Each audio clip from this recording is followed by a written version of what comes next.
Bon, je pense qu'on va pouvoir commencer. Un bonjour à tous, pour ceux qui viennent d'arriver. Bon, j'ai pas mis la caméra parce que, à savoir, vous serez enregistré,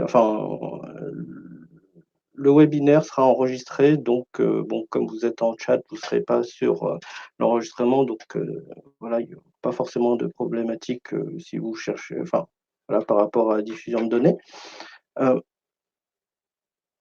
J'ai pas mis la caméra parce qu'il y a des problématiques techniques qui font que si je mets la caméra, j'ai pas l'enregistrement de la présentation. Donc, bon, voilà, faut faire avec les outils qu'on a.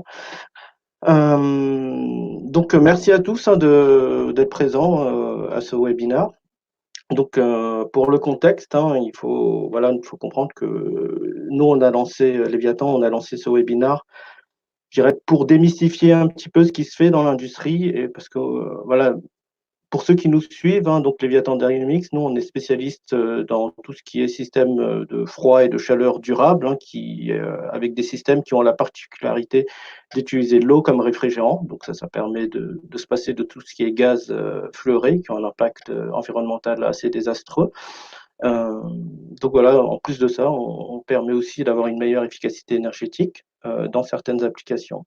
Et donc aujourd'hui, oui, d'abord, juste pour un peu de contexte, donc aujourd'hui, on lance ce webinaire, comme j'ai dit, pour démystifier ce qui se fait dans l'industrie, mais aussi parce que on est en phase de levée de fonds et donc derrière, voilà, on cherche aussi des investisseurs. Donc si jamais vous connaissez quelqu'un ou si vous voulez investir en direct, voilà, vous pouvez passer sur notre page internet, il y a un lien pour pouvoir investir en crowdfunding. Donc voilà, aujourd'hui, on va s'intéresser à tout ce qui est problématique de froid et chaleur dans le secteur de la plasturgie. Si vous m'entendez pas, n'hésitez pas à écrire sur le chat, que je sois au courant. Euh, donc pourquoi la plasturgie? Parce que le plastique, c'est un matériau qui est un petit peu présent partout dans notre quotidien, que ce soit dans nos smartphones, dans nos ordinateurs, claviers, dans nos gobelets, par exemple. Donc vraiment dans tout ce qui est emballage, on en trouve partout du plastique. Et derrière, en fait, c'est un secteur voilà, qui utilise beaucoup de froid et de chaleur, et donc c'est totalement dans nos thématiques. Alors, pour comprendre, on va aller, je dirais, on va explorer les principaux procédés thermoplastiques qui permettent de produire des pièces en plastique très rapidement. Donc, on va commencer par le soufflage. Donc, le soufflage, c'est vraiment, vous avez, voilà, comment dire, vous avez du plastique fondu qui coule sous forme de cylindre, et derrière, vous venez mettre un moule qui va venir emprisonner le cylindre voilà, dans le moule, et derrière, vous injectez de l'air qui va permettre au cylindre en plastique fondu de prendre la forme du moule. Et ça permet typiquement de fabriquer tous les types de flacons, de bouteilles, mais aussi voilà, des sacs en plastique, par exemple. Euh, donc voilà, ça c'est un procédé. Un deuxième procédé qui est assez connu, c'est l'injection plastique. Donc dans l'injection plastique, ce qu'on va faire, c'est qu'on va faire fondre des billes de plastique. Voilà, qu'on va faire passer dans un baril, dans un barillet. Voilà, c'est un barillet à vis qui va permettre d'entraîner en fait ces billes en plastique jusqu'au moule. Et en fait, en injectant du plastique fondu dans un moule euh, voilà, qui a la forme de la pièce en plastique, et en attendant que cette pièce refroidit, on peut l'éjecter et on obtient des pièces voilà, de complexité diverses. Alors, le thermoformage, c'est un procédé aussi assez simple où vous avez d'un côté, voilà, vous avez une plaque en plastique qu'on va venir chauffer pour qu'elle devienne un peu mou, euh, un peu molle. Derrière, on va avoir un moule en dessous où il y a des mini, je dirais, trous d'aspiration qui permettent de faire le vide. Et en fait, une fois que le plastique est fondu et mou, on va venir le poser sur le moule. Et derrière, on va faire le vide pour que la pièce, la plaque de plastique prenne la forme du moule et derrière, une fois que, le plastique est durci, on peut l'éjecter et ça permet de faire pas mal de types, d'emballages, pour, voilà, par exemple pour les biscuits, vous avez des contenants qui sont réalisés en thermoformage.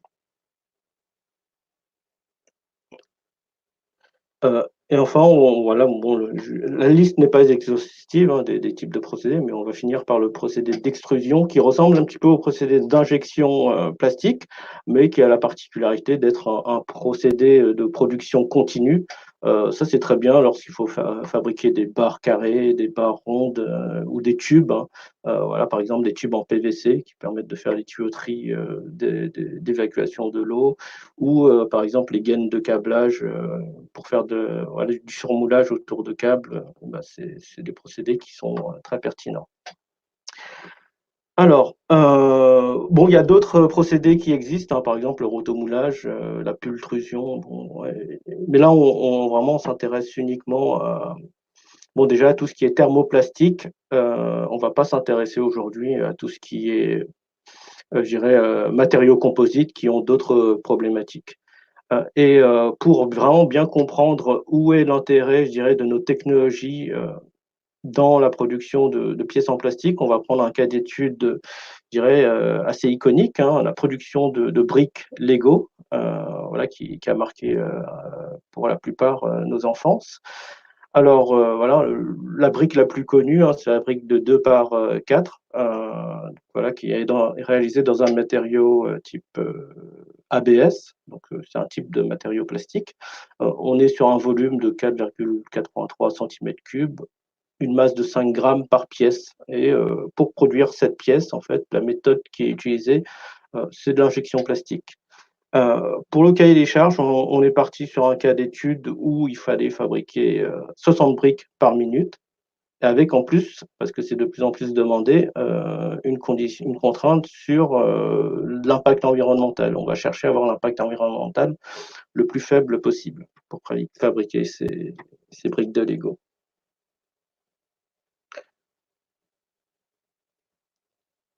Et donc, voilà, pour fabriquer ces briques, on va utiliser ce qu'on appelle voilà, une machine d'injection plastique. Et en fait, enfin, pour rentrer dans le détail hein, du calcul, aujourd'hui, les moules qui sont utilisés pour fabriquer les briques de Lego permettent de faire 10 briques par injection. Ce qui fait que voilà, si on veut respecter le cahier des charges de 60 briques par minute, ça fait des temps de cycle de 10 secondes par production de 10 pièces. Euh, donc voilà, on est sur des moules qui ont une dimension assez élevée, hein, 690 par 300 par 70. Euh, et voilà, c'est deux blocs, hein, parce qu'il faut comprendre qu'il y a la partie mâle, la partie femelle, entre guillemets. Et voilà, c'est des moules qui sont assez massifs, hein, de 226 kg, qui sont réalisés en acier.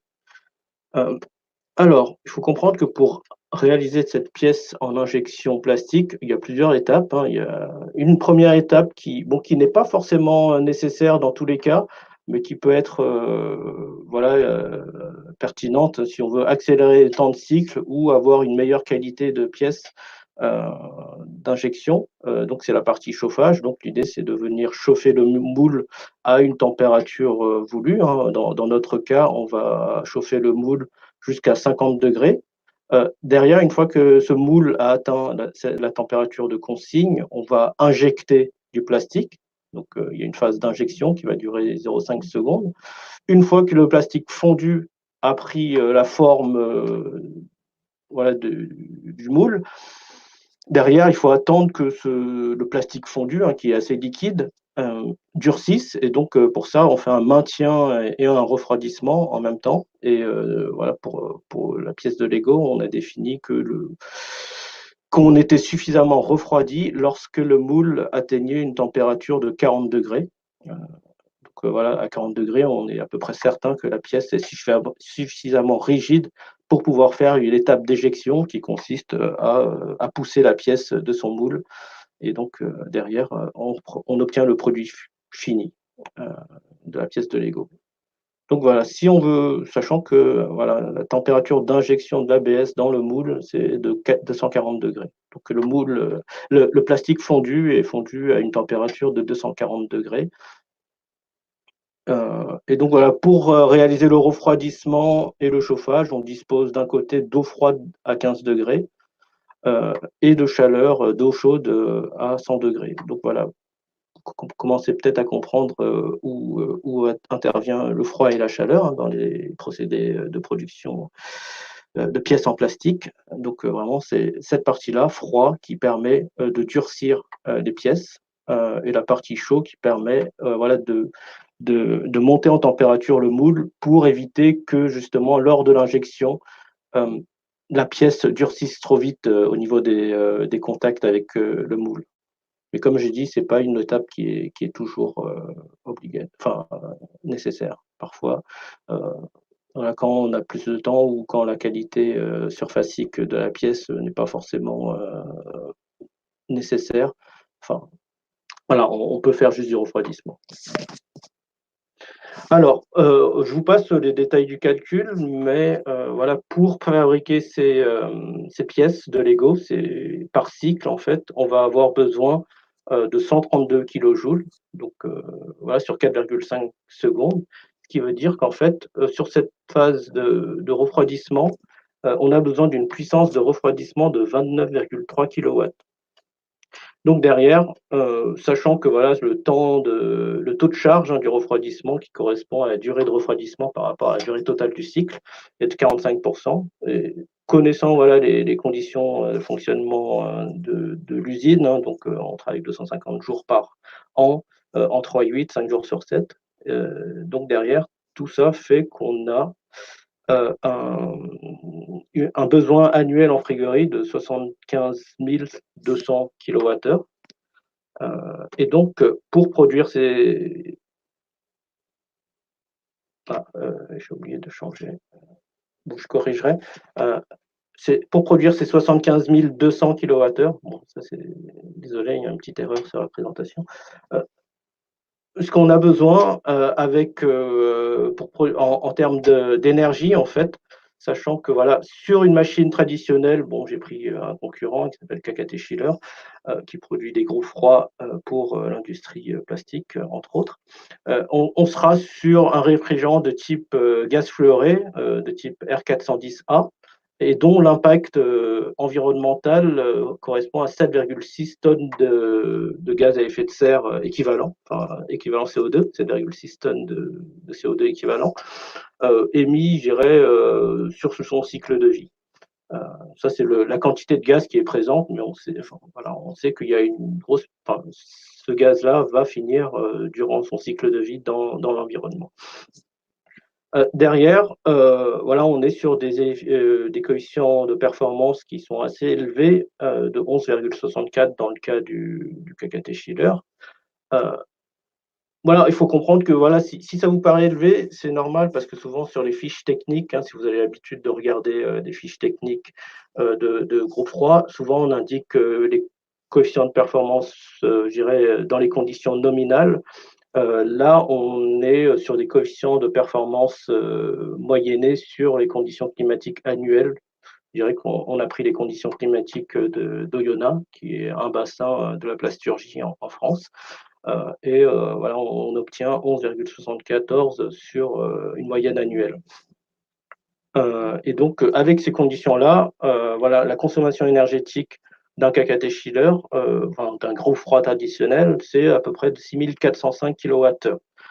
Dans le cas du Schiller que l'on propose, hein, du Golgot, on serait plutôt sur, comme on utilise l'eau comme réfrigérant, on a zéro impact sur les émissions de gaz à effet de serre, hein, puisque l'eau a un GWP, donc un potentiel de réchauffement planétaire qui est nul. Derrière, on est sur des coefficients de performance qui sont beaucoup plus importants, hein, puisque en fait, nous, on bénéficie d'une facilité pour réaliser le free cooling, donc le refroidissement libre, qui en gros consiste à utiliser, je dirais, le froid naturel, hein. Par exemple, si on veut 15 degrés en température d'eau froide et qu'il fait 5 degrés dehors, bon, on n'a pas besoin d'utiliser un système thermodynamique, hein, pour réaliser ce refroidissement. Par contre, si il fait 35 degrés dehors et que l'on veut 15 degrés en température d'eau froide, effectivement, là, on va devoir utiliser un cycle thermodynamique et dans le cas, en fait, de refroidissement libre, on va avoir des coefficients d'échange thermique, enfin des coefficients de performance qui sont très importants, alors que dans le cas d'une utilisation d'un cycle thermodynamique, bon, ils seront assez élevés dans le cas de l'eau, mais voilà, en moyenne, on arrive à avoir un coefficient de 22,7, et ce qui fait qu'on consomme à peu près 50% moins euh, d'électricité pour produire le même travail, hein, pour produire la même quantité de frigories qu'un chiller, qu'un groupe froid traditionnel. Et donc, derrière, sur le bilan d'émissions de gaz à effet de serre sur le cycle de vie complet, hein, de la machine, nous, on serait plutôt sur 2,7 tonnes, alors que sur un chiller traditionnel, c'est plutôt autour de 13 tonnes. Donc, on réduit, voilà, énormément ce bilan CO2. On réduit de 80% les émissions de gaz à effet de serre liées à la production de froid. Et derrière, en prix de vente, bon, voilà, bon, c'est des prix de vente indicatifs, mais voilà, on est légèrement plus cher à l'achat, mais compte tenu du fait qu'on consomme beaucoup moins d'énergie, on est sur des coûts totaux de possession qui sont légèrement plus faibles qu'un chipper traditionnel. Alors, sur la partie chauffage, ça c'est quelque chose qui... il y a encore une erreur sur ça. Et sur la partie chauffage, voilà, c'est des choses sur lesquelles on travaille, mais qui ne sont pas encore disponibles voilà, à l'utilisation. C'est qu'en fait, contrairement, je dirais, aux gaz fluorés qui sont limités en température chaude, euh, nous, en fait, avec l'eau, on peut monter beaucoup plus haut en température. C'est-à-dire que si on a besoin voilà, de 100 degrés en température chaude, sur une pompe à chaleur traditionnelle qui va utiliser des gaz fluorés, ça va être très difficile. Alors qu'avec l'eau, comme on n'a pas de limite, hein, du fait des propriétés thermodynamiques de l'eau, on peut monter à 100 degrés aisément. Bon, il y avait quand même pas mal de travaux, je dirais, sur la gestion thermique de la machine. Mais voilà, c'est des choses qui sont accessibles, au moins d'un point de vue théorique et avec un peu de R&D dans le cas de Léviathan. Et pareil, hein, pour la partie chaleur, pour réaliser la chauffe du moule, euh, on serait sur un besoin calorique de 113 kJ sur c'est pas 10 secondes, c'est 4,5 secondes, désolé, hein, pour les multiples erreurs. Mais ça fait une puissance de chauffage de 25,1 kW. Euh, donc voilà, bon, je vous passe les calculs. Mais derrière, on est sur un besoin annuel en calories de 64 400 kWh. Et donc aujourd'hui, en fait, comment c'est réalisé? Aujourd'hui, on utilise dans la plasturgie des thermorégulateurs qui permettent d'avoir une eau chaude qui peut aller, bon, le cas de ce modèle, jusqu'à 140 degrés, sachant que nous, dans notre cas, on a un besoin qui est plutôt de 100 degrés. Et donc derrière, comme c'est un système de chauffage qui est purement résistif, hein, donc c'est un effet Joule qui convertit 1 kW électrique en 1 kW calorique. Voilà, la consommation annuelle est estimée à 64 422 kWh. Et donc, voilà, c'est quelque chose qui consomme énormément d'énergie. Alors que nous, comme on utilise plutôt un système de pompe à chaleur qui va venir puiser la chaleur, on va venir puiser cette chaleur là où on a en sortie justement du groupe de refroidissement, hein, le groupe froid va permettre d'évacuer de la chaleur. Et en fait, cette chaleur que le groupe froid évacue peut être récupérée par notre pompe à chaleur haute température pour produire de l'eau chaude à 100 degrés ou plus. Et donc derrière, comme on est sur des coefficients de performance de 4,6, on consomme 4,6 fois moins d'électricité qu'un système qui est purement résistif. Donc derrière, voilà, ça fait une consommation annuelle de 14 000 kWh. Et donc derrière, voilà, en coût énergétique, on est vachement réduit par rapport à un thermorégulateur traditionnel. Et derrière, sur le bilan CO2, ça s'en ressent, hein, puisque bon, aujourd'hui, en France, on considère que 1 kWh électrique équivaut à peu près à 55 grammes de gaz à effet de serre, de CO2 émis. Et donc, sur le cycle de vie, on serait sur 0,77 tonnes de CO2 émis par cette pompe à chaleur haute température, alors que sur un thermorégulateur classique, ça serait plutôt une contribution de l'ordre de 5 tonnes. Voilà, j'espère que j'ai été assez clair, hein, donc dans ce petit mini webinaire qui permet d'expliquer l'intérêt de la technologie Léviathan pour les procédés plasturgiques. Si vous avez des questions, ben, soit vous les posez dans le chat ou vous pouvez prendre la parole, hein, si vous préférez.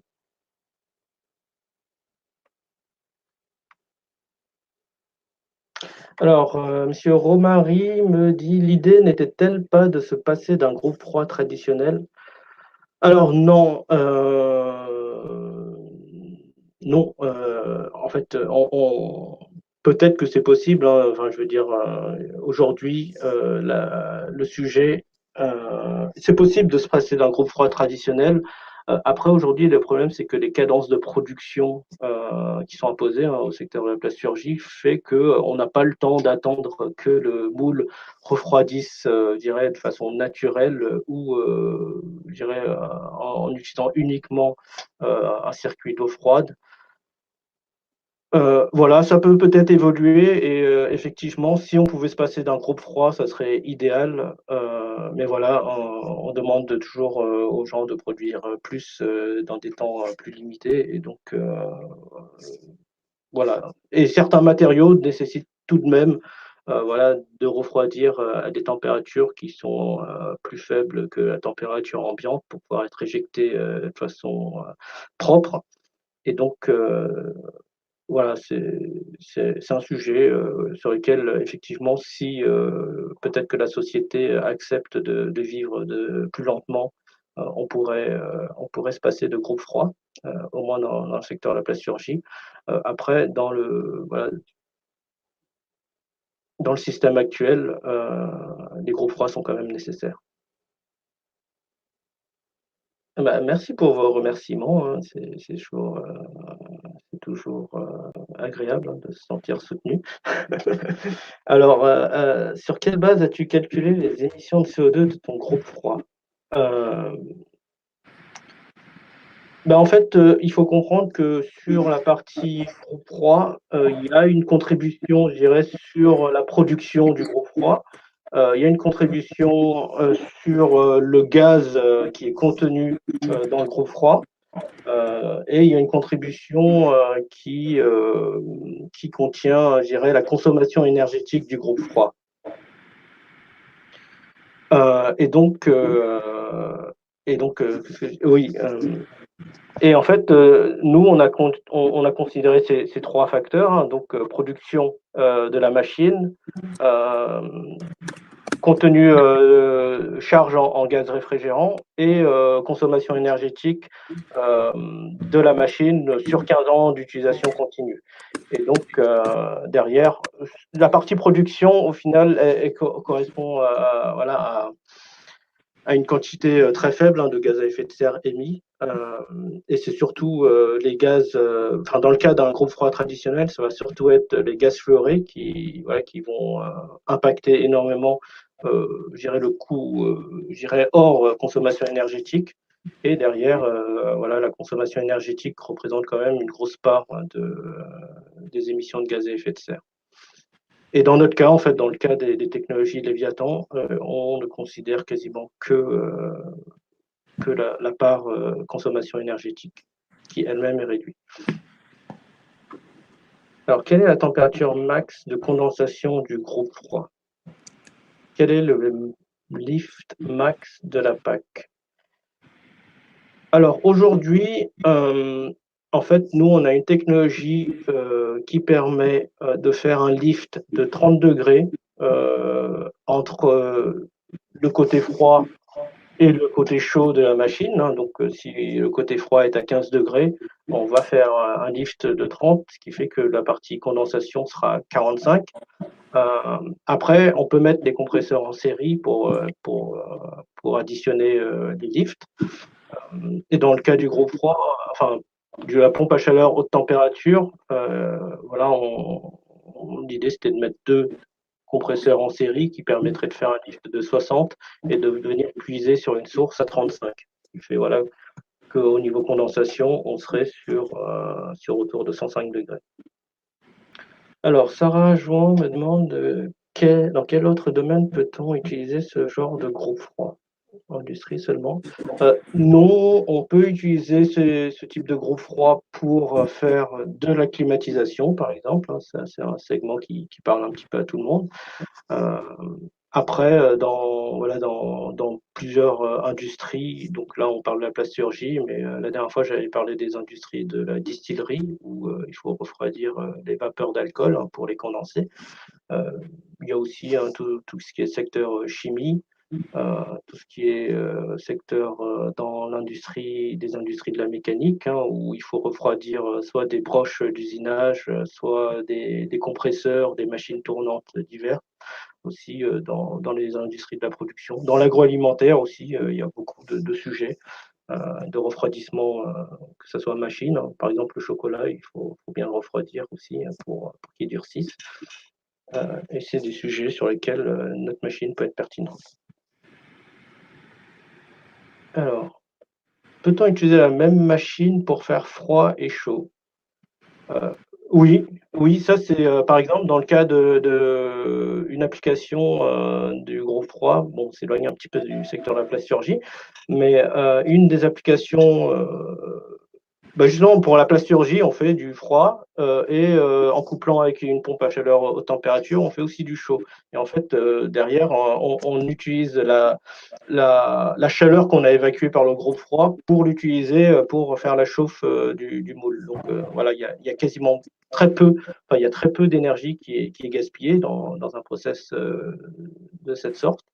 Euh, mais juste pour une machine, un gros froid, je dirais, classique, hein, ce qui est courant de faire, hein, c'est d'utiliser, par exemple, s'il faut refroidir des centres de données, euh, voilà, d'utiliser la chaleur de ces centres de données pour faire du chauffage dans le bâtiment.